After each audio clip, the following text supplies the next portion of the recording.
সন্ধ্যের সিরিয়াল হোক বা হলে গিয়ে সিনেমা দেখা, এসবের বাইরে বেরিয়েও বছরের পর বছর ধরে এমন একটা প্রোগ্রাম যা বাঙালির মনের মধ্যে বসে গেছে, মানে গেঁথে বসে গেছে।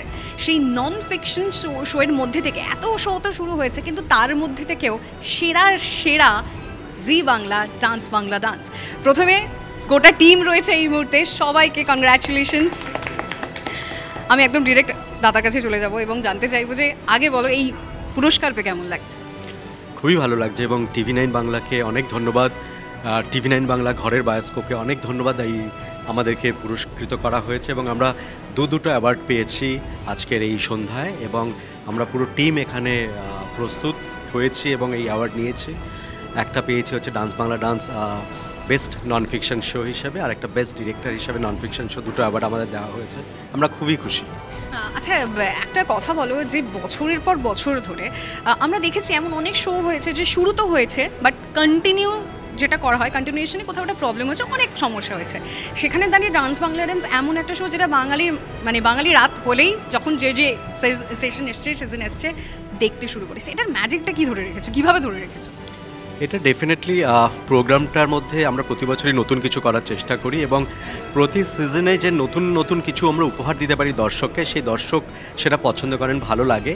এবং বাংলার মানুষ গান, নাচ, এই যে শিল্পকলা রয়েছে সেটাকে সবসময় সমাদর করে এসেছে, ভালোবেসেছে, এবং সেটাই আমাদের যে পরিবেশন আমরা যেটা করে থাকি সেটাই তারা মুগ্ধ হয়ে দেখে, ভালোবাসে। এবং সত্যি কথা বলতে গিয়ে এই যে একটা টিমের এনার্জি থাকে, সবাই মিলে একটা সবার আপ্রাণ প্রয়াস থাকে।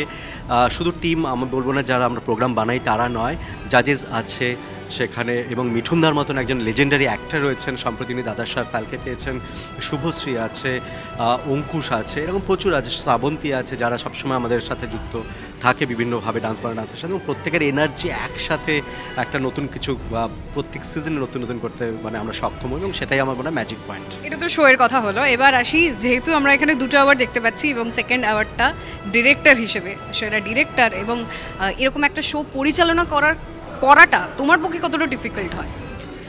ডিফিকাল্ট কখনোই হয় না, কারণ ডিরেক্টর বেসিক্যালি ক্রেডিট নেয় অ্যাজ এ ডিরেক্টর, কিন্তু কাজ টিমের সবাই মিলে একসাথে করা হয় এবং এই শোটি খুব সহজভাবে আমি পরিচালনা করতে পারি, কারণ আমরা সবাই মিলে একসাথে কাজ করি এবং সবাই জানে কার কী কাজ, কার কী দায়িত্ব। এবং এই অনুষ্ঠানটি শুরু করেছিল রাজ চক্রবর্তী, তার পরিচালনার হাত ধরে, তারপরে শুভঙ্কর চট্টোপাধ্যায় করেছে, এই মুহূর্তে আমি দেখছি সকলের সাথে। কিন্তু টিমের যারা কোরিওগ্রাফার্স আছে তারা একটা ভীষণ একটা দায়িত্বপূর্ণ ভূমিকা পালন করে। এটা এমন একটা শো যেখানে টিম এফোর্ট খুব জরুরি হয়, তাই জন্য গোটা টিমকে আরও একবার শুভেচ্ছা এবং thank you so much everyone. Thank you.